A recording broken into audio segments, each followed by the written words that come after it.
Mais que se passe-t-il? Normalement c'est les dimanches, les comics pour les nuls. Mais là on est mardi. Rassurez-vous, les comics pour les nuls, c'est toujours le dimanche. Mais alors voilà, aujourd'hui j'avais envie de faire une émission un petit peu spéciale, une émission entre parenthèses. D'habitude, je vous parle pas vraiment d'actualité, parce que je pense que quand on découvre les comics, il y a énormément de choses à découvrir, donc il n'y a pas forcément besoin de parler d'actualité. Mais voilà, aujourd'hui est un moment de joie, donc je voulais vous en faire profiter. Souvenez-vous, c'était dimanche dernier. Alors Superman, c'est un héros que je trouve relativement chiant en fait. Je pense que c'est ce que beaucoup de gens lui reprochent, parce que c'est le super-héros ultra clean par définition. Mais voilà, depuis quelque chose a changé. Aujourd'hui, j'ai pu mettre la main sur Superman Red Son. Et Superman Red Son, ça fait un bon paquet de temps que je l'attends.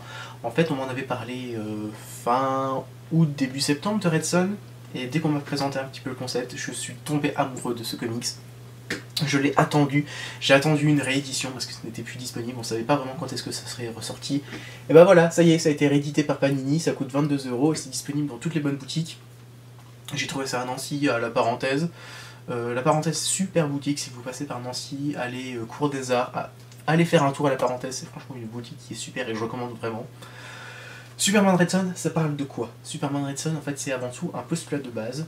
Imaginons que la capsule contenant bébé Superman ne se crache pas aux États-Unis, comme c'est normalement le cas, mais en URSS. Et là, ça change tout.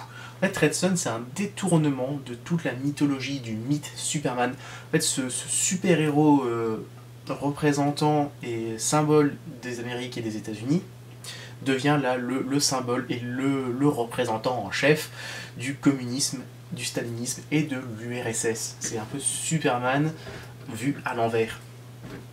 Et alors voilà, j'ai trouvé cette idée mais vraiment géniale de réexplorer vraiment toute l'histoire de Superman. Alors si vous connaissez rien du Superman, je pense que vous pouvez aborder Red Son de façon très saine. Parce que voilà, ça demande aucun prérequis, juste voilà, savoir un petit peu que normalement Superman c'est le héros des États-Unis. Et voilà, là c'est vraiment un détournement vraiment super. Alors j'ai pas encore lu, mais là comme ça, le topo de base me plaît vraiment. Le dessin a l'air vraiment d'assurer derrière. C'est Dave Johnson qui a assuré la majeure partie du dessin. Et voilà, là on se rend tout de suite compte, donc c'est un Superman qui n'est pas bleu, blanc, rouge, mais avec un costume noir, rouge, avec son logo marqué du marteau et de la faucille. Voilà, la couverture, rien que la couverture, je la trouve vraiment à tomber par terre. Parce que voilà, ça prend vraiment l'art de propagande stalinien, l'art de propagande de la Seconde Guerre mondiale.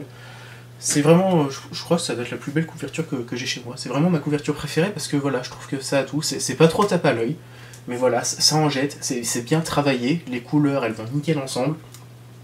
Et voilà, tout de suite, on est tout de suite dans l'ambiance, on sait de quoi ça va parler. Et voilà, rien que la couverture, je trouve elle vaut les 22 €. Voilà, alors maintenant j'espère que le scénario derrière il va assurer du début à la fin. Je l'ai pas encore lu, je le répète, j'ai juste à peine eu le temps de le bouquiner dans le train. Mais voilà, le début s'annonce plutôt bien. Et voilà, je voulais juste vous dire que j'étais content parce qu'il est enfin bien. Ça fait vraiment un paquet de temps, je crois que ça doit être... c'est le premier comics que vraiment j'attends sur la longueur.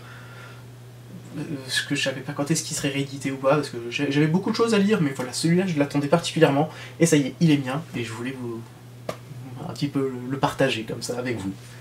Bah voilà, on se retrouve dimanche pour parler de comics entre nuls. En attendant, prenez soin de vous.